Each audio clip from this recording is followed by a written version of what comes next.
Hi, good evening, everybody. It's Yolande Friedman here. I'm hoping you can all hear me. Unfortunately, as Murphy would have it, my computer decided to do a series of updates this morning and seems to have lost the camera driver for my laptop. We've been working frantically on this for the last 20 minutes with no joy. So my apologies that I don't have a camera this evening, but I'm hoping you can all hear me loud and clear. And from the EWT team, you can just give me a thumbs up if that's the case. Good for me to at least know that my sound is working. So as I mentioned, my name is Yolande, and I am the Chief Executive of the Endangered Wildlife Trust. My staff are no doubt thinking that I did this intentionally, because those of you who know me will know that I'm a little camera shy, but this was unfortunately just the way things go. But that's fine, because the attention should all be on our team of specialists this evening and not me.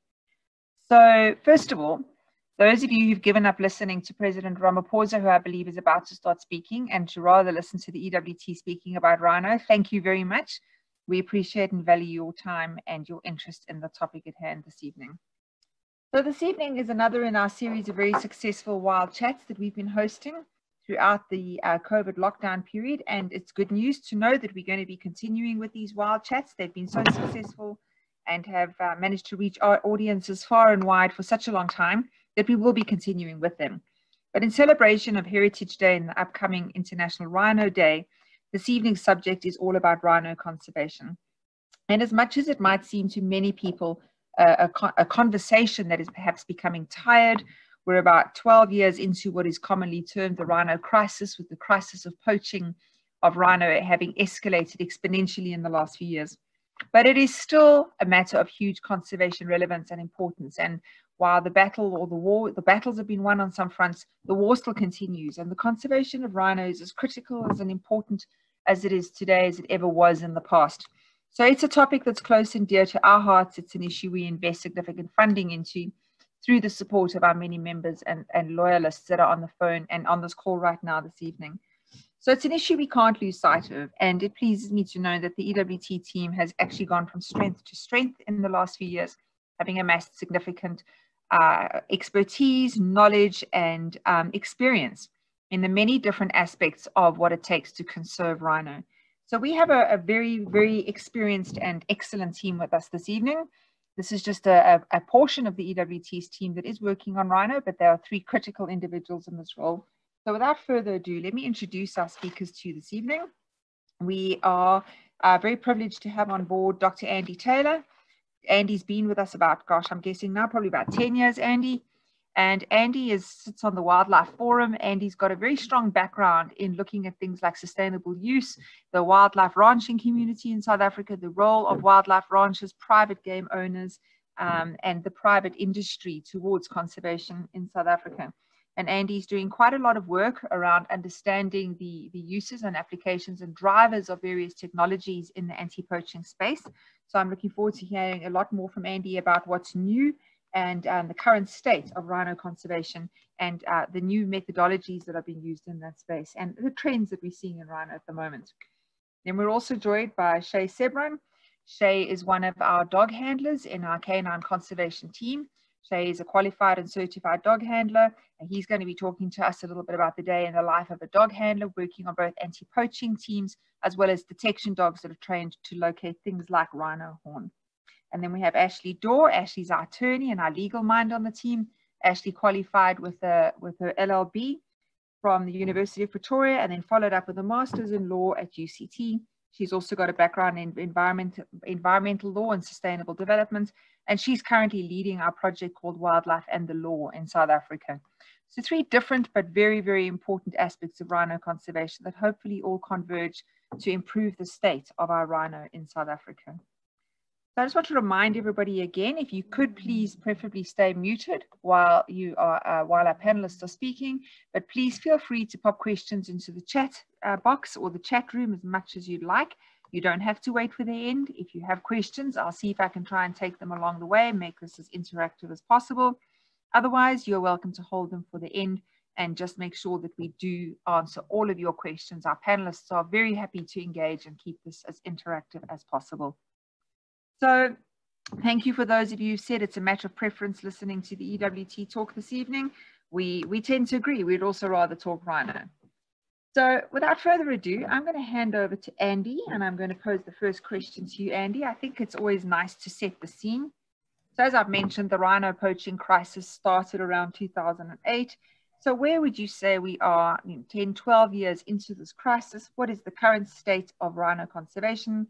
And can you give us an idea about where we are in dealing with this poaching war? Yeah, thank you very much, Jan, and a good evening, everyone. So, so as Yolanda said, the sort of serious increase in poaching of rhino started around 2008, 2009.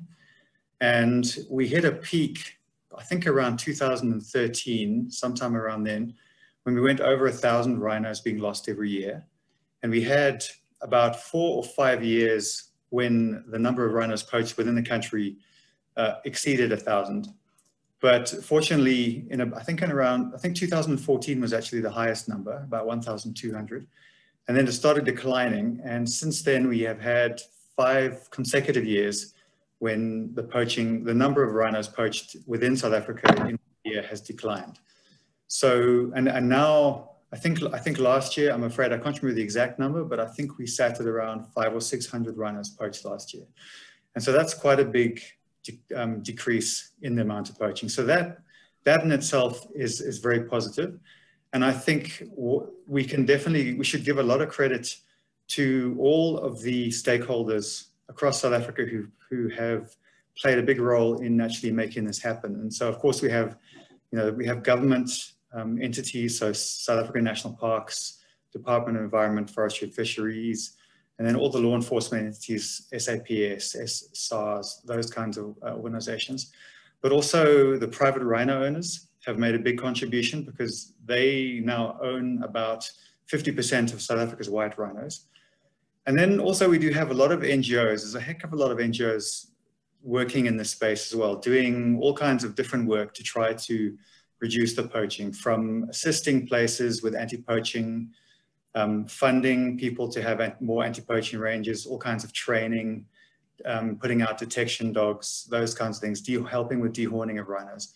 So the combined efforts of all of these different entities, I think, have made a very big difference. And I think that some serious congratulations should go to all those different organizations. But I think I should also be transparent and say that our rhino population has declined somewhat, and definitely Kruger's National Park's rhino population has declined. So there's very likely to be a factor of the fact that there are fewer rhinos to poach. So there are fewer rhinos to find, which makes it harder for the poachers. So I think it's a combination of reasons. But I think we can be proud of the fact that we have slowed the poaching. And on top of that, we have a very strong conservation success rate with rhinos in South Africa. I mean, many of you will probably know that 100 years ago plus, there were fewer than 100 white rhinos on the planet, southern white rhinos, and they all occurred in the Ashleigh and Flosie area. And so thanks to conservation efforts of what was Natal Parks, is now KZN Wildlife, and then a whole bunch of initiatives to get those rhinos out to different parks, to private owners. We now have in the region of 15,500 white rhinos in South Africa. And that's out of the total global population or African population of about 18,000. So those are figures from the IUCN from about 2 years ago. Just quickly, in terms of our black rhinos are doing very well. And the global population or African population is about 5,500. And South Africa has the most of those, I think just over 2,000, with Namibia following up very closely behind. But I think to sum up, we're doing okay, I think. We've certainly improved things, and there's been a heck of a lot of work and activities put in by the different organizations. And yeah, I think we've made some good progress, but we obviously do need to stay on top of it. And as you mentioned, Yolanda, it's still there's still very severe threats to our rhinos, and we need to keep up the pressure. Andy, don't get too relaxed, because I'm going to come back to you. I want to just ask some questions building on what you said, but I'd like to bring the other panelists in at this point. So Shay, you work on a very different part of the rhino poaching spectrum, because we know there are lots of different role players and different aspects to the whole, from the poaching of rhino right to when the horn reaches its destination with consumers in Asia. Won't you tell us a little bit about what your job is and your partners in this particular aspect of the anti-poaching process, and give us a bit of an idea about your current day as a dog handler working in the EWT's K9 unit? Okay, thank you, Yolan. Good evening, folks. So my name is Shay, as Yolan has introduced me. I am more of the boots on the ground type of guy. And I basically mainly focus on detection with our fellow furry friends. So I would go out to reserves and do detection at the gates, trying to prevent illegal arms and ammunition from entering, thus preventing a rhino being shot. If by poor bad luck we do get somebody coming through the fences, then we do use tracking dogs to try and track down the poachers. If a rhino is shot, unfortunately, we try and track the poachers down from the carcass itself and try and arrest them before they leave. If that does not work, we do work at airports, various airports, and we screen cargo so that we do prevent rhino horn from leaving the country to Asian countries for medicinal purposes and stuff. So our dogs not only sniff out rhino horn, so they do sniff out pangolin, as well as arms and ammunition, and elephant ivory, and soon to be lion bone, as that's also quite a big problem. But yeah, it's quite difficult in the bush, and everybody with the rangers and myself walking countless hours and hundreds of kilometers every single week. It's really a lot of work, but we're in the battle together, and slowly it is working. We do have quite a few successes as everybody plays along together, but yeah, thank you. So Shay, I'm still going to keep you on the hot seat. I'm going to ask you two questions. So one would be, you've touched on the successes. I'd like you to perhaps share some of those with our audience. But then I'd also like to ask you, can you share from the dog's perspective what an average day is like? Because I think as much as people recognize that they're the heroes in this game, I think sometimes there's also concern about the kind of life that these dogs lead, and is it a good life? And I, for one, know that the EWT dogs have a great life, but I'd like you to share a little bit about what is an average day for one of the dogs in the EWT team, and then don't forget to just remind us of what your successes have been to date. Yeah. Okay, so our dogs do live probably one of the best lives ever, sleeping inside on the beds and on the warm couches and stuff. And basically every day, early morning, 6 o'clock, maybe 5:30 or so, we'd be out waiting at a gate, a reserve gate, waiting for any guests or construction vehicles or whatnot that is coming through to the reserve. And so we would take the dog and run the dog around the vehicle so that he sniffs the vehicle thoroughly, so that we are able to clear the vehicle and say, okay, it is okay for this vehicle to enter, as there's nothing on the vehicle that's going to harm any wildlife inside, or is not going to give us any issues or problems. And in between, the dog will get tired and not want to work, so we will do a small little training session here and there with the dog, just to give him a little, give him some excitement to find like a bullet or something, just so that he keeps on working, keeps him coming back for more. And that keeps the dog's drive up. And yeah, so at the moment, I'm in Johannesburg or Tambo. So I'm searching cargo boxes there going either to Japan and China, places like that. Yeah, preventing everything from leaving. So yeah. Great. And your successes quickly, Shay, and then we'll move on to the next panelist. Okay. So I've had quite a few successes. There are previous dogs that I used to own, and I've just worked with him just over a year, and I have found rhino horn twice. I have found hundreds of illegal ammunition and casings, as well as ivory in the bush that have been smuggling. I have found a lot of firearms that have been bolted onto cars and tied onto cars. And we have quite a few successes with our EWT dogs as well, the tracking down poachers, where we had gone through nights, literally over 24 hours tracking. And we had eventually caught poachers and called it a success. So yeah. Thanks, Shay. That's great. So building on from that, so you have a successful find, and hopefully somebody gets arrested for either illegal ammunition or illegal possession of rhino horn. Ash, this is where you come in, and this is where the people that you work with come in.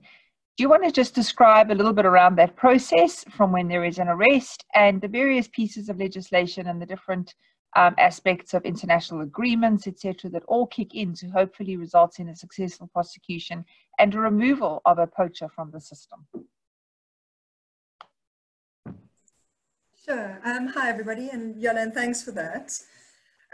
So I think firstly what we need to recognize is the huge amount of effort that goes into law enforcement in this country, and oftentimes we hear about the negative side of things, and I've been very fortunate to work with law enforcement agencies really across the board. So that's from our environmental management inspectors, commonly referred to as our green scorpions, through various units in the police, and have worked with some truly, truly fantastic law enforcement officials. So just, keeping in mind the effort and the huge amount of work that goes into this. In terms of your law enforcement process, essentially either a complaint will be raised or information will be shared, and then you'll have a follow-up investigation that will hopefully lead to an arrest. And we're very fortunate in South Africa. We've got quite a wide range of legislative provisions that we can use. But primarily, we've got what we call the National Environmental Management Biodiversity Act. And in terms of that act, you'll read it with our list of threatened and protected species, and the official name is our list of critically endangered, vulnerable and protected species. That was published in 2007. And in terms of that list, both white and black rhino are nationally protected. And what that means when you read it with NEMBA, our National Environmental Management Biodiversity Act, is to undertake any restricted activity, which broadly, if I use the terminology of one of my favorite prosecutors, is anything short of looking at a protected species as a restricted activity. So trading, possession, transporting, killing if the species is alive, these are all restricted activities and they require a permit. Where you don't have a permit, that is an offence in terms of NEMBA, punishable up to 10 years imprisonment. We don't often see sentences that high though, and maybe a little bit later we can discuss some mechanisms to achieve justice within the space, or maybe to enhance justice within the space. But we certainly, from a legislative perspective, are well equipped. I think we've actually got quite a robust legal framework. Thanks, Ash. That's great. So I'm glad to hear you talking about the good side of law enforcement in South Africa, because as you rightly pointed out, I think we're generally as society are critical of the members of law enforcement. So do you want to maybe expand on that and just give one or two examples of where we, as the EWT, I think it's important to bring in our role, we're not just passive observers, have actively worked with and engaged and perhaps helped to bolster those who work in law enforcement positions who really have the best intentions and are very passionate about conservation and wildlife in South Africa. And I think, like you said, it's important to acknowledge those individuals, because I think most of the time we lose sight of that. So do you want to perhaps give us some real life experiences of what you have done and your experience working hand in glove with those people and the successes that have come as a result of that? Absolutely. So in terms of that, when I joined the EWT in 2015, I joined the Skills Development Program and was responsible for capacity building within the law enforcement sector. And they worked very closely with several law enforcement agencies to develop specific courses to build capacity within the sector. And a lot of those courses have actually now been built in, or at least elements of those courses have been built into the curriculum for the law enforcement officials, specifically stock theft and endangered species. So working very, very closely with several units within the police. So that would be stock theft and endangered species, the K9 unit, and DPCI, the Directorate of Priority Criminal Investigations, commonly referred to as the Hawks. And running these courses with these law enforcement officials, and then seeing the follow-ups that come through in investigations. So that's on the one side, YOLO, and around capacity building. But then we also, I think, because people don't know who to give information to, we do sometimes sit in the situation of receiving information on suspected illegal activities, and those are then forwarded to our network of law enforcement officials that we work with. And I've actually joined on a few operations where I've seen firsthand you know, really what it takes to do a controlled delivery in South Africa and operate within that space. So very exciting, quite nerve-wracking, but very exciting. Thanks, Ash. So I'm mindful of the questions on our chat site, and I'm going to come to them shortly. But I'm going to pose a question to Andy. That is a question I think I certainly have been asked a lot in the last few months, and I think he's very, very topical right now. So given the global lockdown to whatever degree various countries have had it, but there's been various forms of lockdown for the last few months. And a lot of people have asked, what does this mean for the environment? What does this mean specifically for rhino poaching and rhino conservation? Has this improved the status of our rhino in South Africa? Has this reduced poaching? Has this been the answer to seeing less poaching and also less illegal movement of horn out the country? Or has this really just delayed the inevitable? Sandy, do you want to expand on that, what that means, and deal with the current scenario that we're sitting in with a globe that's pretty much been on some form of lockdown, and what does this mean for rhino, and what does it mean when perhaps these lockdown measures are lifted? As we've apparently just heard from President Ramaphosa, our borders will be open for business on the 1st of October. So what do you think this is all meaning? So I think that in the short term, or during the course of COVID and during the course of the lockdown, it has definitely helped rhino conservation. So it does seem that the poaching levels have declined. So if anyone can look on the website of the Department of Environment, Forestry and Fisheries, and they have a media section, and on a regular basis, it's normally once or twice a year, but at the moment it's a little bit more frequently. There are media statements put out by the Minister of Environment, and the most recent one, which I think was at the end of July, indicated that there had been quite a significant drop in poaching, and even in Kruger, where the vast majority of poaching has taken place over the last few years. So it does seem that with all the travel restrictions within South Africa, and in particular the sort of the lockdown of international travel, which is virtually almost completely stopped, except for some cargo travel. That really does seem to have restricted the ability of the criminal syndicates to transport rhino out of the country. And if that's had a knock-on effect in terms of the sort of demand for new rhino horn from poachers, then that seems to have had a large effect. So in the short term, this has definitely helped rhinos and lowered the amount of rhino poaching taking place. But as you said, given the fact that we're now starting to come out of that lockdown, and if we're going to be coming out of it in October, with increased international travel and with almost unrestricted travel within South Africa, it does seem likely that poaching levels will rise again. But I think the fact that we are aware of that, and we do have systems in place. So Sandparks and Environmental Affairs have a lot of systems in place and have a whole integrated strategy in place that continues to be, that's ongoing and continue to implement. I think, hopefully they'll be able to keep the numbers down. But in terms of the numbers of, and sorry, I should actually back that up with a few numbers. So in the first 3 months of the year before COVID really took effect, the poaching levels did seem to have dropped a little bit in comparison to 2019 for the first 3 months. But what's definitely happened is the amount of poaching that happened in 3 months between April and June, the poaching declined very, very significantly. So if you look at the numbers, it does seem to have had an effect. Thanks, Andy. And I must say, every time I'm asked this question, I have to include in my response that it just shows you the power of very strict law enforcement and visible policing. So while South Africa's had a curfews, again, with varying different hours, while we've had very strict enforcement of no interprovincial travel, etc., while the police roadblocks were looking for other things like people traveling outside of curfews or traveling with cigarettes or alcohol, The point is that with their strong law enforcement and with strict curfews in place and with strict visible policing, it's amazing, because that definitely put a dampener on the illicit trade in a whole bunch of things, including wildlife species. So it definitely does send a strong message about the role of law enforcement going forward. But based on that as well, I'd like to build on one of the questions that's come through in the questions and answers. And the question relates to the progress and changing minds of consumers in Asia through education. I'm going to throw this open to the panelists to respond, and I'm going to ask you to build on that. So I'm going to suggest that the first part of the question is, has there been progress with consumer demand reduction campaigns?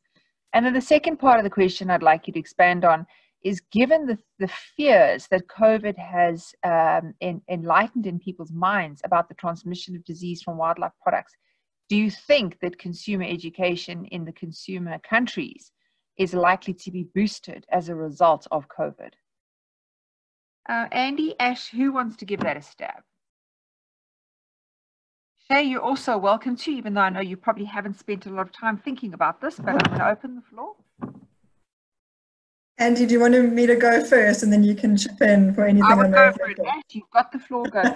Great, thanks. Yalan, demand reduction is incredibly complex, and when we sat down as the Wildlife and Trade Program and looked at our strategy, we actually looked at where we would, as an African organization, have the most impact. And so we ourselves are not involved in demand reduction currently. It's not one of our focus areas. But that's not taking anything away from how important demand reduction is. And we have seen several examples of successful demand reduction campaigns in Asia run by organizations. I think it was Wild Act, that did quite extensive work around shark fin trade and things like that. So I think that harnessing the power of effective demand reduction is very important. And then I think building on current threats, and I think we have to recognize that the demand for rhino horn is not only consumptive, it's also luxury. So, you know, concerns around zoonosis and things like that may not impact all uses of rhino horn. But I certainly would hope that, given COVID and its linkages to illegal wildlife trade, that people will assess things more critically. And we must maybe look at building momentum around that, around strengthening provisions that look at how we consume wildlife, how we interact with wildlife, and what the long-term and global impacts of that may be. I hope that's addressed it comprehensively. Andy, I don't know if you've got anything that you'd like to add. Yes, so not really. It is a very tricky subject, and I think that's why Ashleigh and I were both hoping the other person would address it first.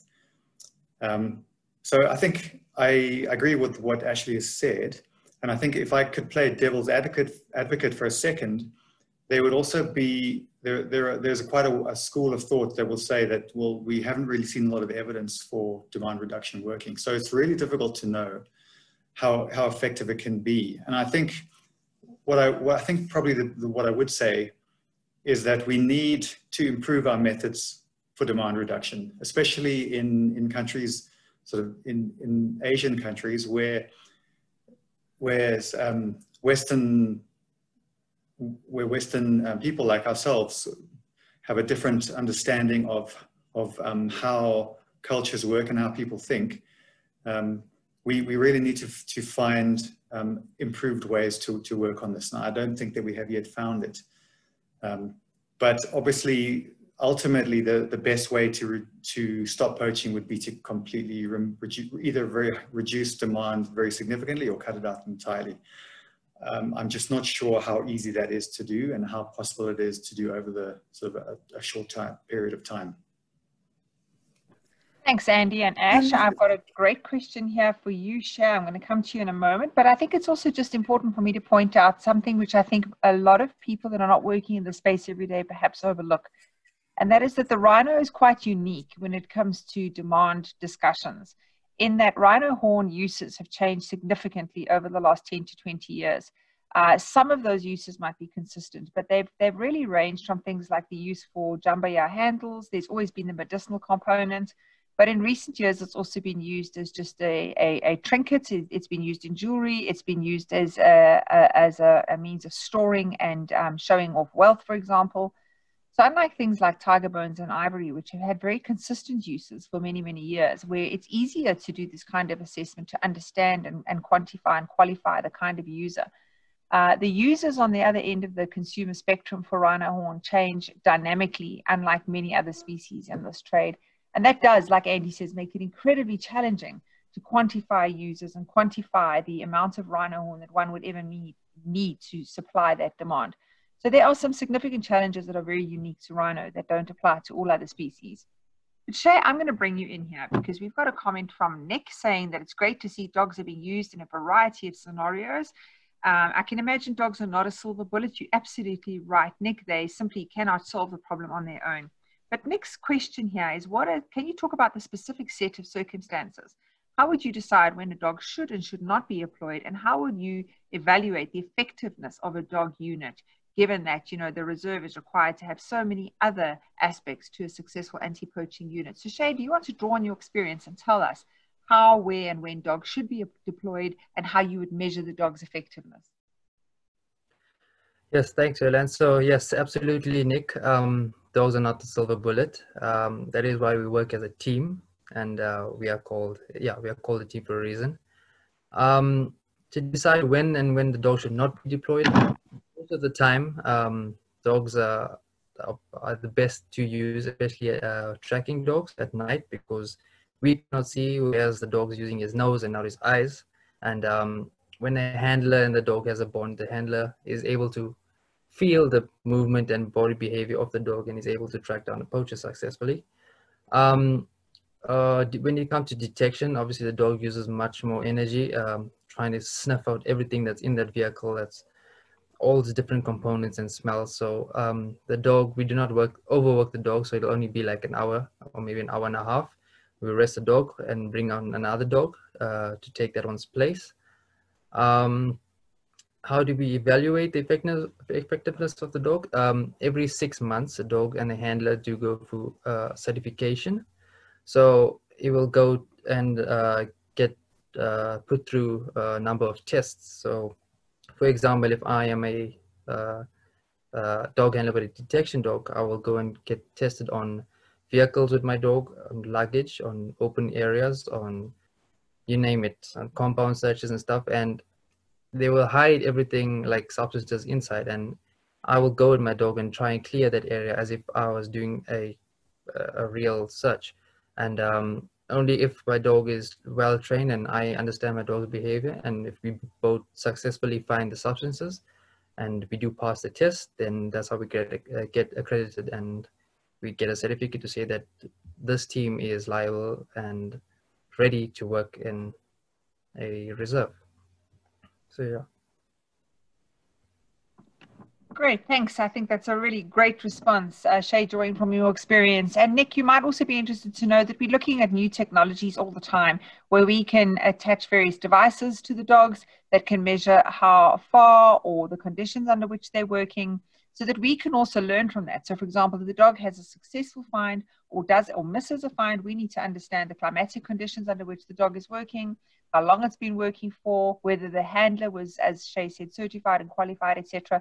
So it's a continual learning process, and our handlers are very, very much on top of this.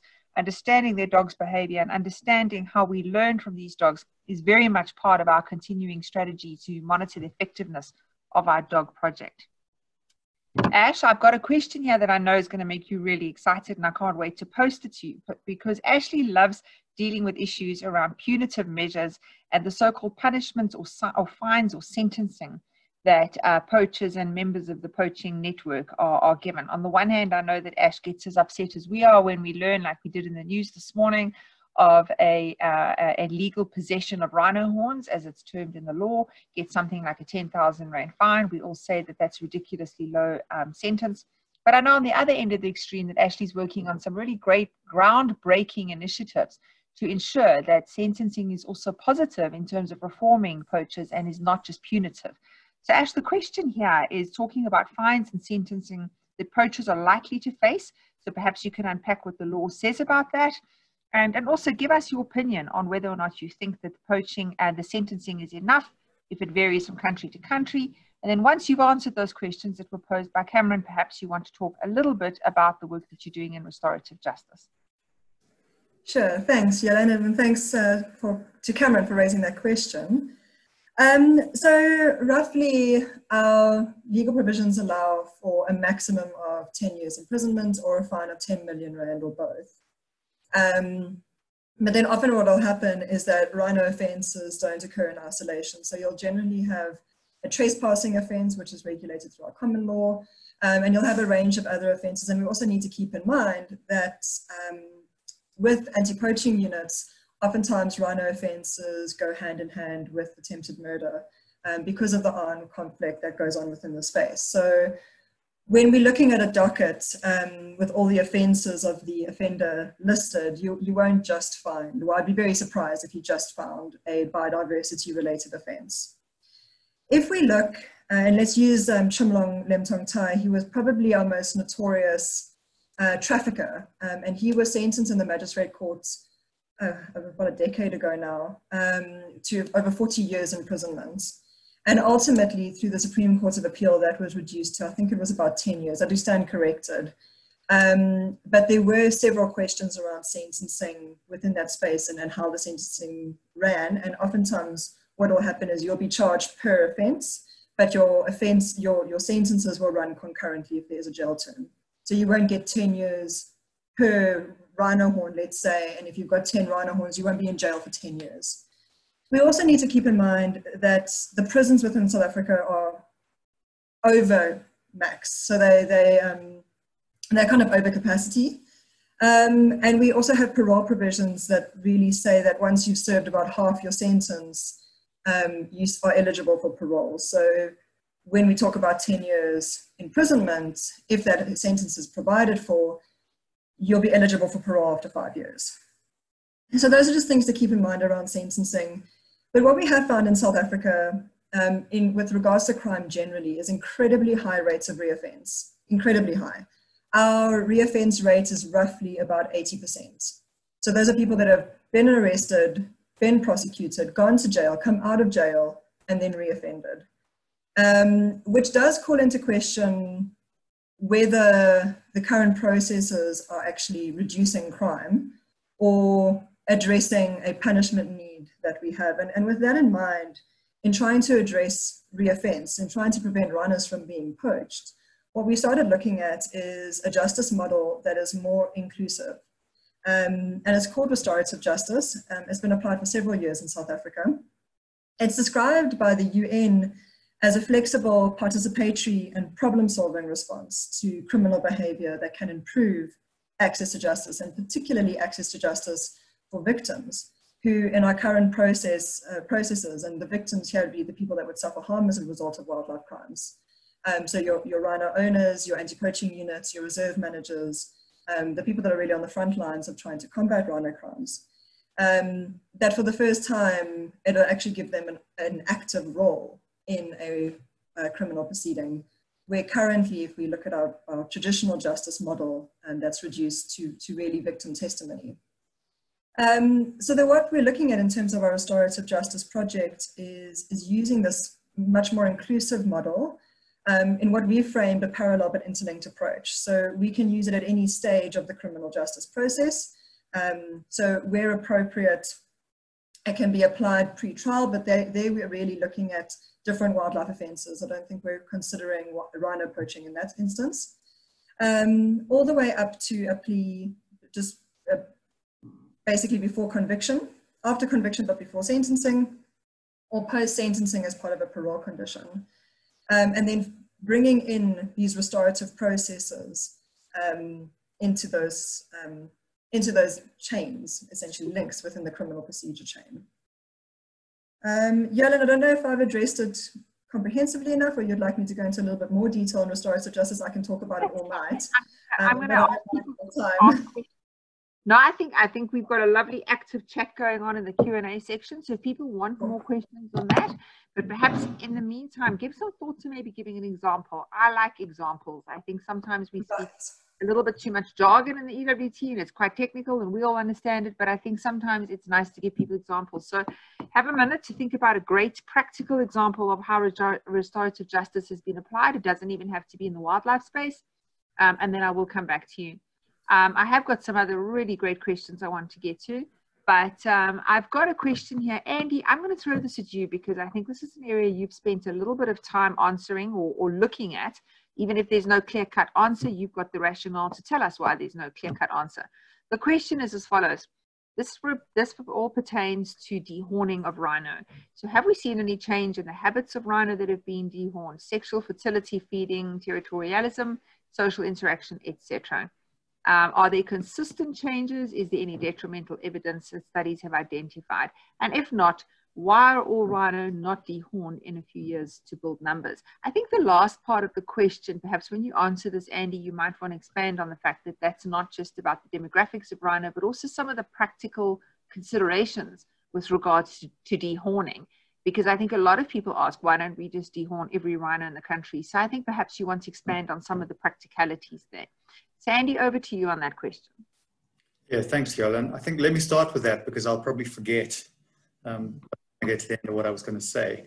So in terms of practicality, if you take somewhere like Kruger National Park, which a few years ago had an estimated 10,000 rhinos, the logistics of trying to capture and dehorn 10,000 rhinos, or let's say there were 7,000 or 8,000 rhinos large enough to have large horns that need to be taken off. The logistics and the costs and the resource requirements for that would be just gigantic. I mean, it would be, the costs of that would be astronomical, and I think sand parks wouldn't be able to afford that.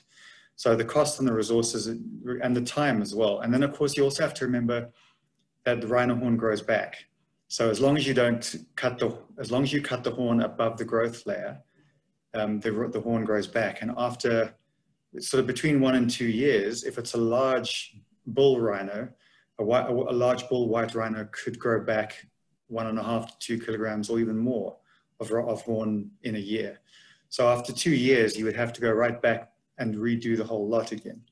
So it would be a sort of a revolving circle of dehorning of animals, which would just be completely impractical.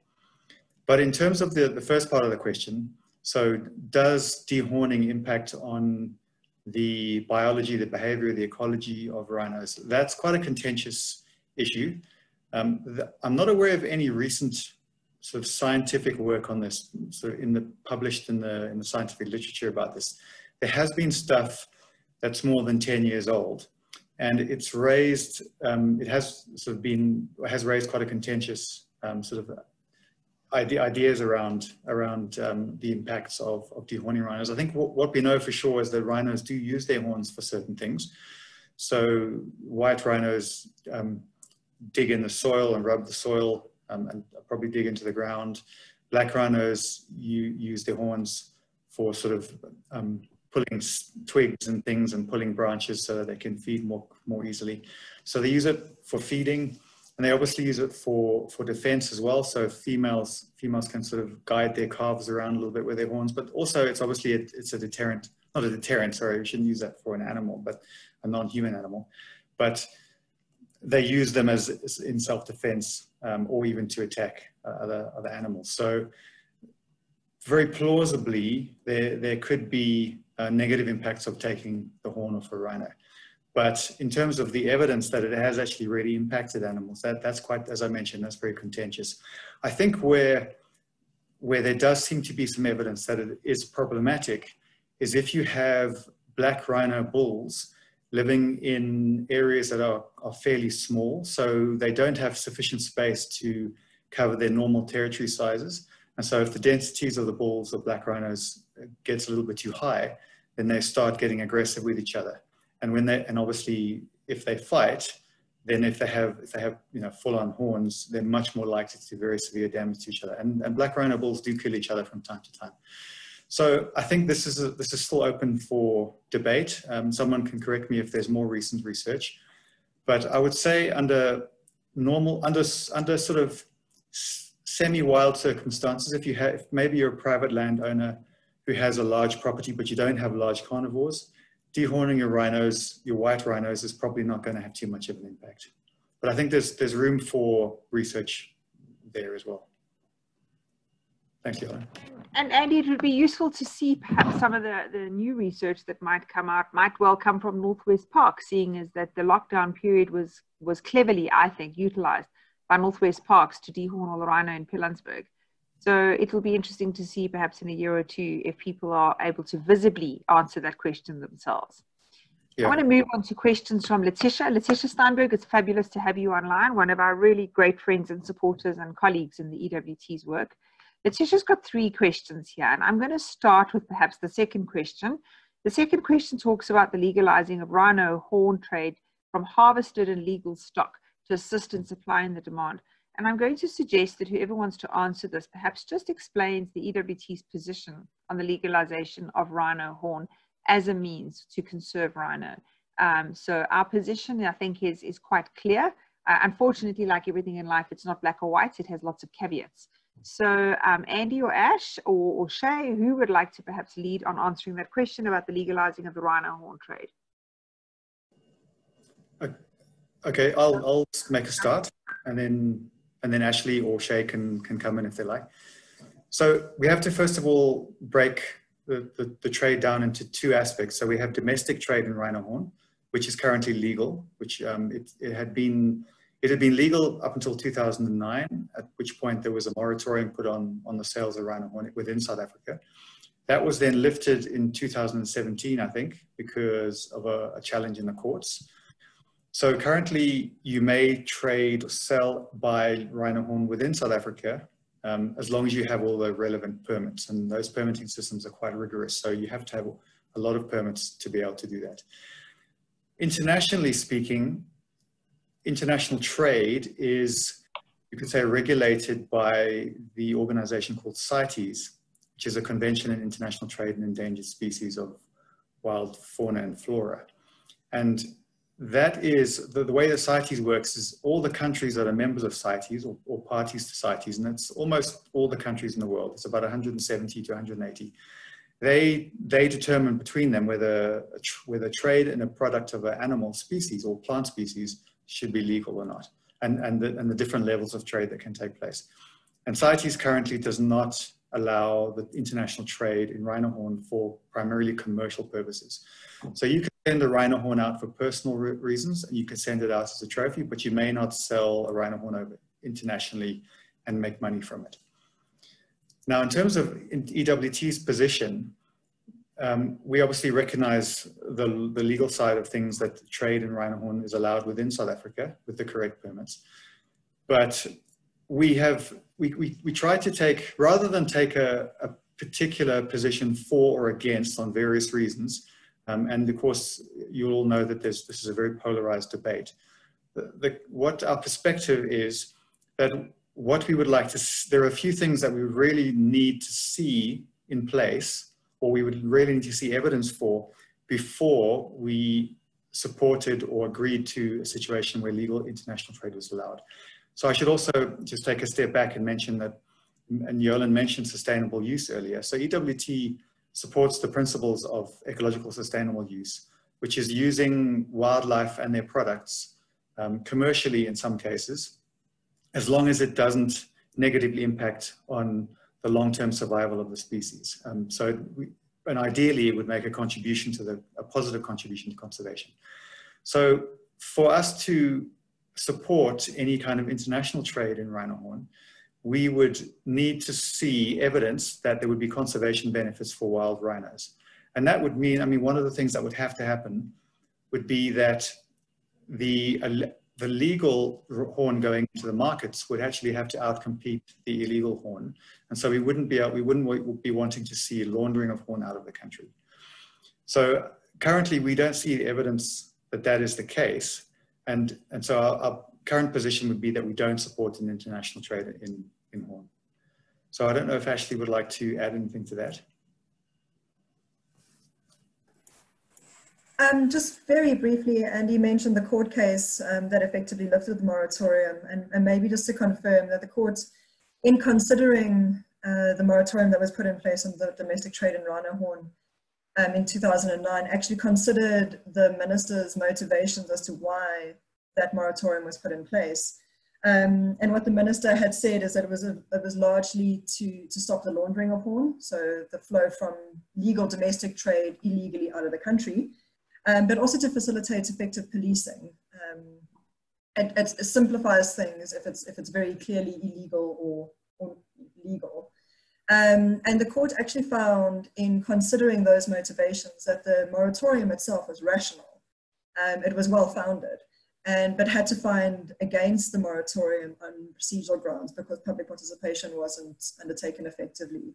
So just to confirm that the court, even considering the moratorium, still held that the moratorium itself was effective. And it's a bit disappointing that on the basis of that, we didn't go through a public participation process and reestablish the moratorium. Thanks, Ash. And I think something else I just want to throw in here again, you know, distinguishing between rhino and other species, is when we talk about the demand and the uses, which I've touched on a little bit. I think the other important point to remember about rhino horn, unlike ivory, for example, it's a consumed product, generally speaking. And so it's an elastic demand. We don't know that demand can ever be supplied completely, given that one user can use multiple doses of rhino horn.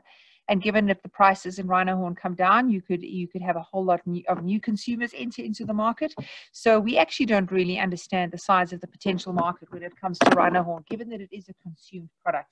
So it's a challenging one. We could probably have an entire wild chat just around the economics and the conservation concerns with regard to supplying a legal trade in a rhino horn. There are other questions that Letitia has raised, which I will come back to. Ash, did you want to add something there? Sorry, maybe just an additional point is, you know, without comparing rhino to other species, if we are looking at consumptive trade, South Africa's got a prime example of a species that is almost being driven to extinction for consumptive trade in another country where there are no trade limitations beyond export permits, and that's abalone. So we've got legal trade, we've got farming of abalone, and our abalone population is being decimated by poaching. And that's not a CITES listed species, and there's no trade restrictions on it. So just another example on the other side of the coin that trade does not always assist in terms of addressing poaching the way we think it might. That's right, Ash, and I think it does definitely speak to the consumer on the other side, you know, whether there's a preference for wild caught or not, whether or not we still, because of our law enforcement challenges in this country, allow people inadvertently to access the resource cheaper by poaching it as opposed to purchasing it legally through those routes. There's all these other complexities that do come into it. But as I said, Letitia's posed another question, which I'm going to come back to later. Andy, just park this one. I think it's for you. That's about a national strategy to assist the private game reserves in protecting their rhino. We all know the value of the private wildlife rancher, let alone just the rhino owner in this space. And Andy, this is definitely your expertise, so I'm going to come back to that. But I think a very important question has been raised here by Linda. Where should we be reporting any suspicious activity? And I think this is a key question, because while most of us might think, well, none of us are necessarily going to see rhino poaching happening in our backyards, we might well be witnesses to other forms of the illegal wildlife trade, even if we don't realize it. And once we have an educated and aware consumer society, perhaps this becomes a much more important question than we realized. Ash, I'm going to ask you just to briefly answer this one. Where do we report suspicious activity? Sure.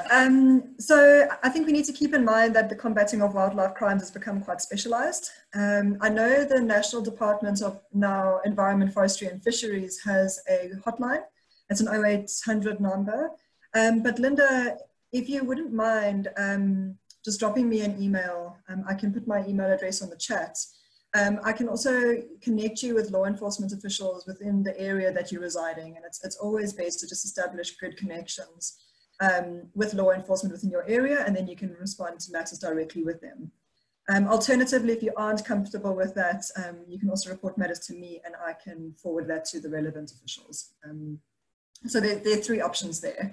The DA hotline, establishing connections with enforcement officials within your area, and the third one is reporting it to the EWT, but please keep in mind that we will then report that to the law enforcement officials, and it's not because you have the information, they would require getting in contact with you. And Ash, I think what we can do is we can follow up after this, perhaps on our social media, or Tammy, you can decide the best platform where we can put out a number of numbers, both provincially and nationally, as well as our own telephone numbers. We'll find a way of communicating that to you, perhaps also in our next Conservation Matters. And Gibson, I'm aware that you've got your hand up. I don't know if you've posted something into our Q&A. If you have, I'll get to that. If not, can I maybe encourage you to do that, unless it's not working? Just because I'm trying to work through some of these questions quickly before we have to close off. The next question I think is posed to all three of you. So I'm going to ask all three of you to quickly. Cameron, who's looking for a career in biodiversity conservation, and all of your roles sound incredibly important and rewarding. How did you get into these roles that you are in today? So Shay, let's kickstart with you, and then we'll quickly get the other two to respond as well. Okay. So I fell in love with nature and actually became a ranger just because I wanted to protect. And I fell in love with being in the bush and being around animals and being able to learn so much. So I became a guide, and because I wanted to teach people about nature. And as obviously rhino poaching started increasing, so there's always a need for more boots on the ground. So I saw a vacancy on EWT and of anti-poaching with the dogs. So I decided to jump into that and make a difference where I could. So, yeah. Great. Andy, how did you get into your career? I think there are many routes into this conservation sort of careers that we have. And I think within EWT, we have people with all kinds of backgrounds, all kinds of qualifications, all kinds of degrees. But yeah, I also, like Shay, I started with just a passion for natural history, birding and mammals and things. I went through university, got a degree in zoology, which is not a particularly useful degree to have, I would say. And then I followed a postgraduate route, and because I really fell in love with science, trying to learn things and understand things, and actually try and understand things that were not yet known about and not just read about them. And then about 8 or 9 years ago, I came back to South Africa from being away for a while and working with a friend who had been working in conservation for some time, and that's kind of what got me back into conservation. But it's initially a passion for natural history and the fact that, I really love research and science and zoology and mammalogy and all that stuff, and it's very nice to be able to be in a job like that, but without people doing conservation, there will be no animals left and no plants left to protect. So conservation is a really critical career to follow if you're interested in doing that. And you do also, you get a sense of purpose. If it means a lot to you and you have a strong sense of purpose, it really makes life a lot more enjoyable. That's what I love about our three panelists this evening. You've all followed completely different routes to land up working together on the one common issue, and that's wildlife poaching. So Ash, what was the completely different route that you chose? So Yolan, I chose law, and I've always had a great affinity with it. And I knew from very early on that I wanted to do something with that law degree that made a difference, a positive difference. And then my love for nature and conservation really highlighted focusing my legal career in environmental law. I would say, in answer to the question about how you get into conservation, I think what you need to do is find what really excites you. So it could be law, it could be zoology, it can be dog handling. We work with people that are in finance. We work with economists. I think find something that really excites you and then focus that in conservation. Because wildlife crimes and environmental concerns more broadly are what is termed a wicked problem. So we need to be really dynamic in how we address them, and you only get the ability to address things dynamically when you've got people that come from it from different angles.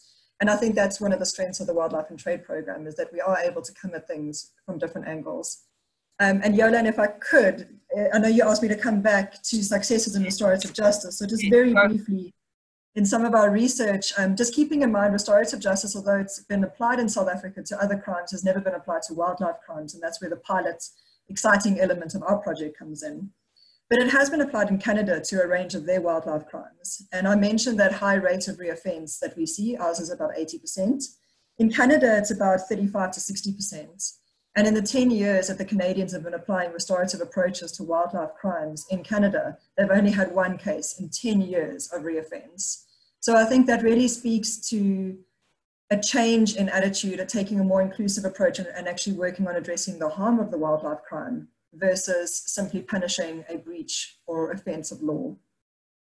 So very happy to speak to people in more detail about it. If you are interested, I'll add my contact details to the list. Thanks, Ash. And I think you absolutely hit the nail on the head. I mean, conservation today is not just a bunch of game rangers. It's people from all walks of life. I mean, we've got attorneys. We even work with people working in the social development and early childhood development space. The EWT even works on things like human reproductive rights in terms of dealing with human population issues. We have teachers, as like you said, we have accountants, we have fundraisers, we have predominantly people who understand the human condition. I think the days of saying you were attracted to conservation because you hate people are over. You actually have to love working with people, and you've got to want to make a difference with people. So yes, all sorts of different qualifications can get you into the space as long as you share that common passion, and that is to make a difference for our wildlife.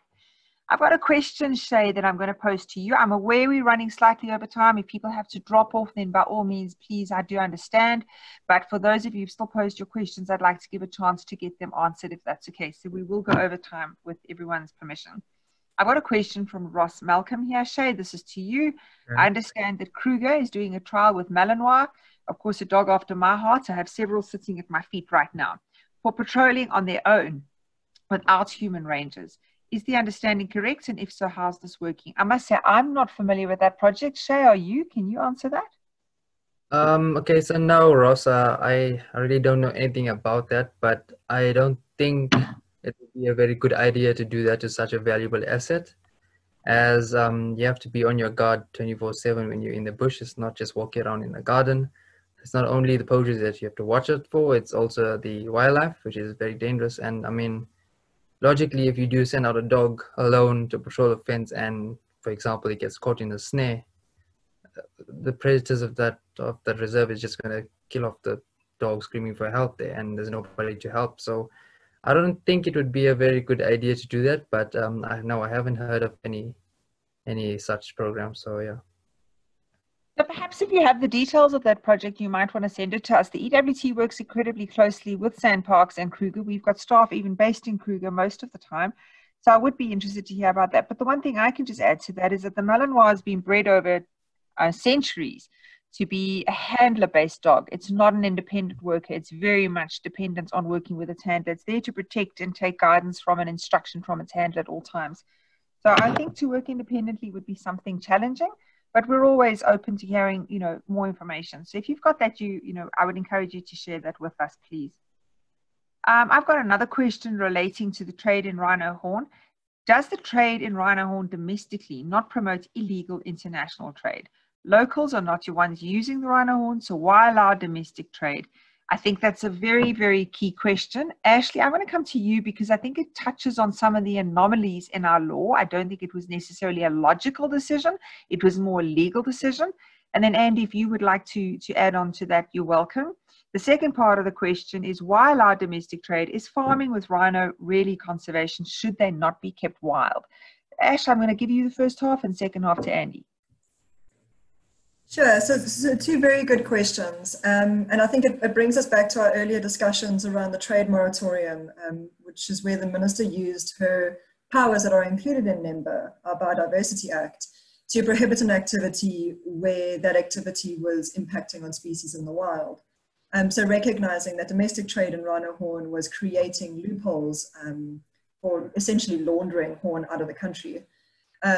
The moratorium was put in place, and in the minister's heads of argument, and if you have a chance, I would recommend going to read the case. It's quite an interesting case where they unpack the differences between the substantive reasons for the decision versus the procedural reasons.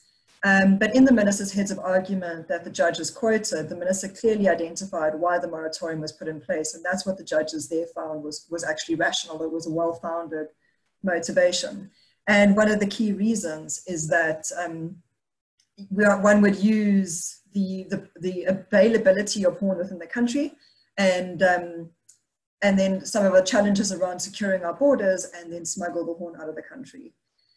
There have been other examples where our legal provisions weren't strong enough to address smuggling, essentially, and another good example there is what we call hunts and Chimbang Lem Tong Tai, and that's led to a whole range of legislative amendments that have strengthened our hunting provisions, because he took advantage of the trophy hunting exemption in terms of getting horn out of the country.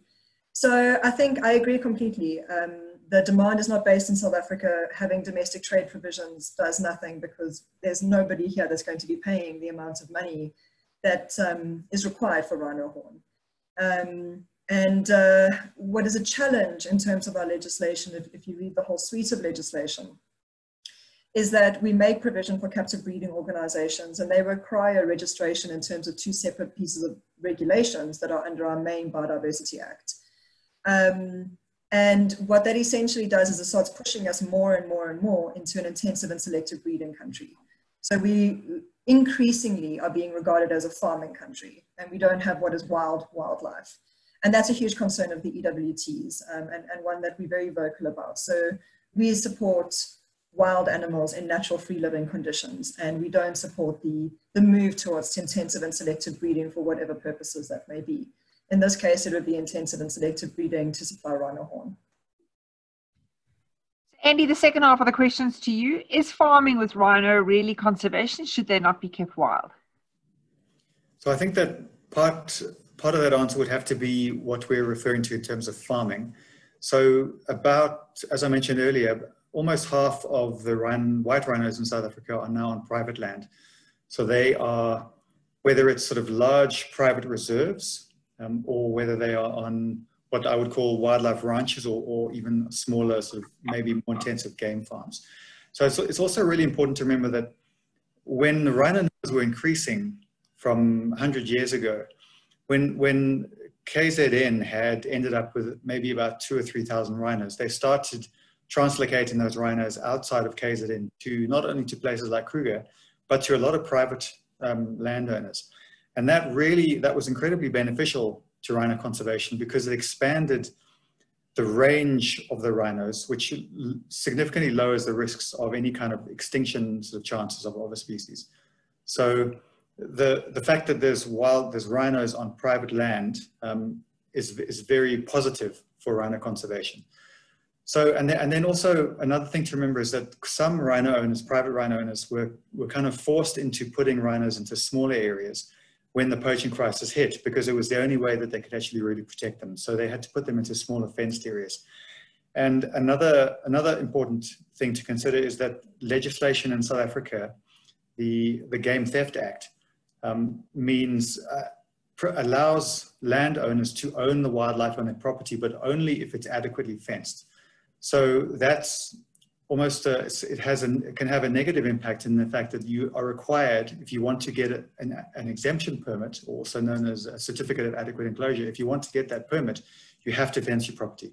So that means that all properties in South Africa that have rhinos, for example, would have to be fenced in. And there's also a requirement because rhino is a dangerous animal and we don't want them getting out. But in terms of, so I think that a large number of rhinos on private land are making important contributions to conservation. Now, when it sort of comes down towards places much more intensive, which is what Ashleigh was talking about. So if you're putting rhinos into very small enclosures, then obviously there become question marks against the conservation value. But even some of the more well-known breeders, they have very high densities of rhinos, but they still have fairly large areas. So it's a little bit contentious. You'd get different points of view from different people, you know, whether you're a rhino farmer or whether you're a purist conservationist, you're going to get different points of view on the conservation contribution. But I think one final point is that if you are able to generate income from let's say rhinos, but from any wildlife, and those animals are living in sort of at least semi-wild conditions where they are able to move around fairly freely and breed with animals they choose to, then the revenues that you are creating through having those animals through whatever route, ecotourism or hunting or breeding to sell, that is making an indirect contribution, because that you are then you're getting paid to keep your property under wildlife. And that's really critical. Keeping space for wildlife is really important. And that's a major contribution that private landowners can make. So here's a really key question. I think this is the million-dollar question all of us want to answer. Are the rhino numbers robust enough for the species to survive long enough for education and awareness with the consumer countries to catch up? If not, what is the alternative to ensure the species survival? I think it is the million-dollar question. I don't think anyone has the perfect answer, but I'm going to open it to the floor and see which of our panelists wants to have a stab at it. I will. Okay, I'm just watching the mute buttons. All right, I'm going to answer this at a slight sort of sideways slant, and I'll maybe let Ashleigh give another answer. I think we also have to be very careful that we're not telling other countries what they should be doing with their lives in terms of ethics and their morals. We have to be very cautious because we all have different sort of ethics. Even within South Africa, we carry very different perspectives on what's good and bad.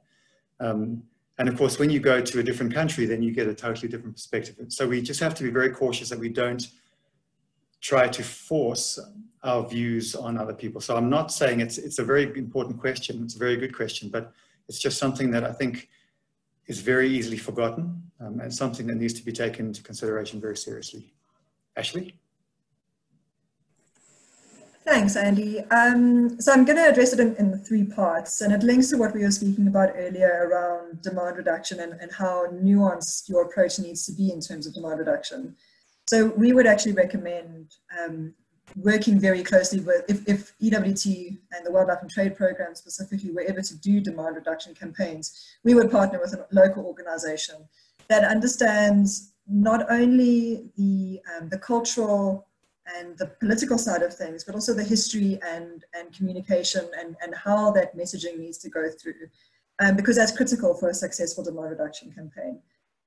Linking to what Andy had said now about not being prescriptive, I think just to add to that, we also need to recognize that the world is really part of a global community.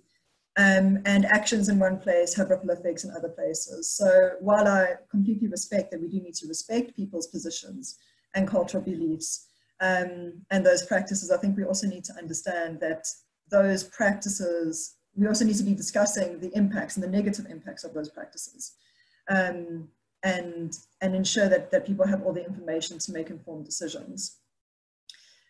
So those are the 2 first things. And then the third thing is, I think we need to recognize that wildlife crimes, and specifically the poaching of megafauna, is a wicked problem. And I'd mentioned it earlier, but you cannot address a wicked problem by just coming at it from one angle. So you cannot just do demand reduction, and you can't just do anti-poaching.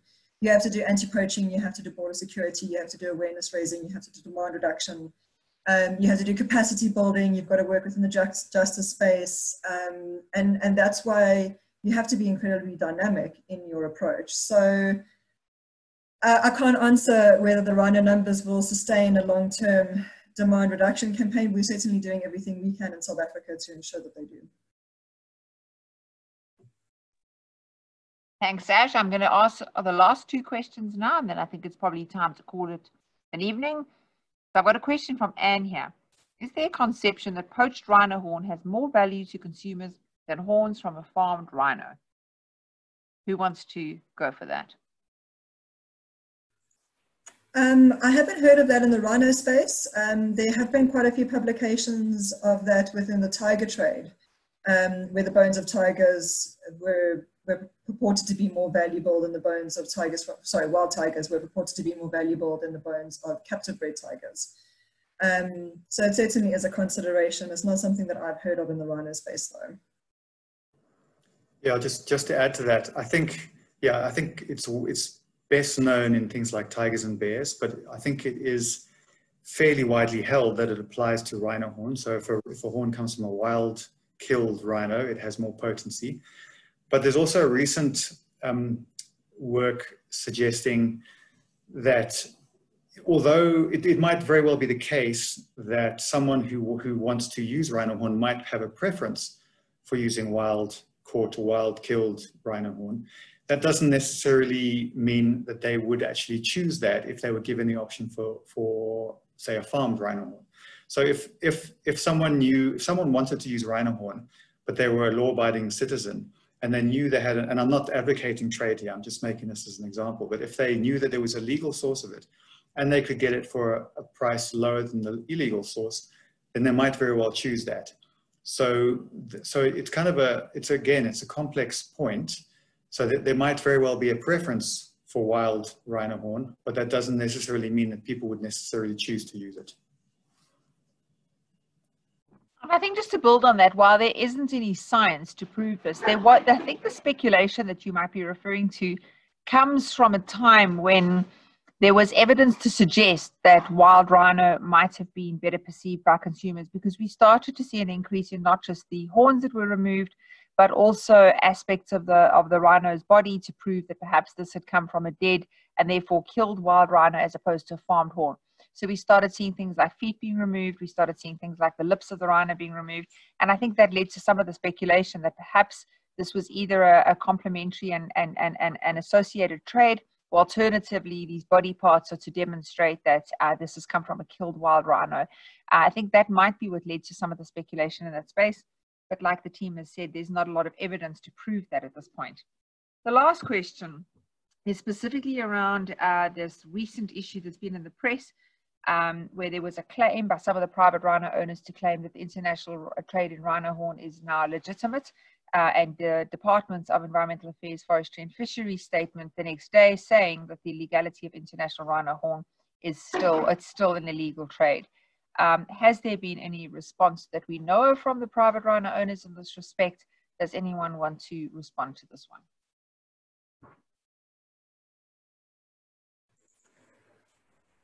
Yolanda, I mean, I haven't seen any response to the media statement that came from the minister, but I think just to clarify, we obviously took that announcement very seriously and did internal research and confirmed from our side before the minister had released the statement that it's not currently possible in terms of our legal framework to commercially trade in rhino horn internationally. And that takes into account our brand new, as of June, there's new regulations really strengthening our provisions around trade in rhino horn. And so including an assessment of those regulations.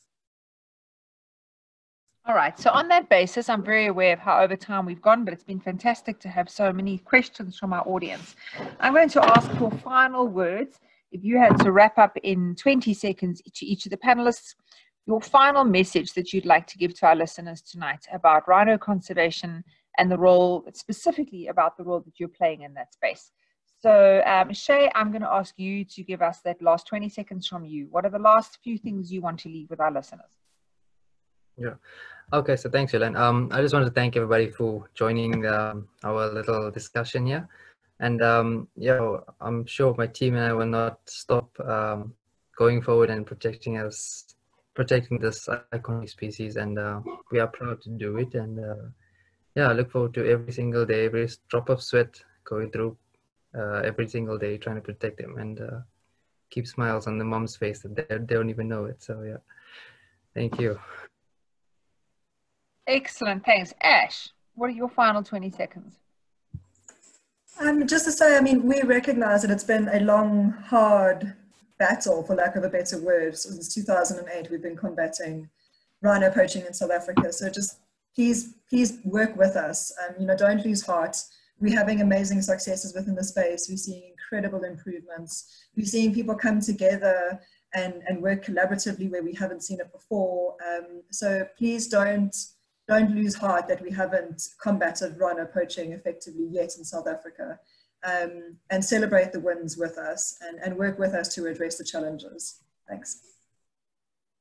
Thanks. And Andy, I'm going to ask you a slightly different stance on your last 20 seconds. As the scientist and therefore the person who appreciates knowledge perhaps more than anyone else in the team, what would you say you've learned that's changed your perception the most around rhino conservation and the poaching crisis in the last 10 years that you've been working on this issue? I would say, I mean, my natural sort of inclination is not one of sort of a commercial sense of using wildlife. That's kind of my natural inclination. Before moving into this conservation field, I would have probably been quite concerned about issues around having, using wildlife, including rhinos, for sort of commercial gain. And that can be across the board from, just viewing a rhino in the wild in Kruger National Park or something. But I think what I have learned is that given the state of the world, it isn't enough to just try and conserve and protect wildlife. So it's great that we have places like Kruger, and we have a country that can currently afford to protect large areas like that, but there are many places that can't. And so we have to also make sure that we allow for incentives to be used to protect conservation. And so from the private, this really applies to the private sector especially, because it is the incentives that they've gained through being able to use wildlife, and in many cases on a commercial level, that has led to them conserving wildlife. And I think it shows in the fact that we now have so many rhinos on private land, and they have made, not in all cases, but in many cases, they've made a very large contribution to conservation of rhinos. Thanks, Andy. And I think absolutely, I think we never stop learning, and probably a year from now, if we have this discussion again, we'll have a lot more learnings to share with you. The world is changing, and if something COVID has taught us all is that we never know what's around the corner. We need to seize the opportunity, learn from it, and make sure that wildlife triumphs. So the parting shot from my side is to say thank you for this incredible team behind the scenes. We have Eve Manana making sure that our IT works, except for my camera, but Eve knows that I actually paid him to do that. And thanks very much to Tammy Baker, who's been furiously working behind the scenes to make sure that all the questions were answered and that everyone was able to log on and participate. And thank you to the Wildlife and Trade team that does extraordinary work to deal with not only rhino poaching, but they touched on earlier, dealing with issues like, for example, the trade in reptiles. We haven't even touched on that. Everything from abalone to ivory to pangolin trade to cycads, our non-mammalian and herpetology species. We also happen to cover those. So they really do have a lot on their plate, and unfortunately it's an escalating number every day, but they're doing great stuff. And I know that the EWT is at the forefront of working with our partners to stem the wildlife trade around the world. So thanks to everyone who's logged on this evening. If you have any other questions, or you think of anything at 2 in the morning, feel free to drop us an email, get hold of Tammy, she'll send it on to the rest of the team. We're more than happy to interact with you and to answer questions and respond to any other points that you might want to raise. So from my side, thank you very much, everyone. Thank you to the panelists, thank you to the participants, and I hope you have a lovely evening further.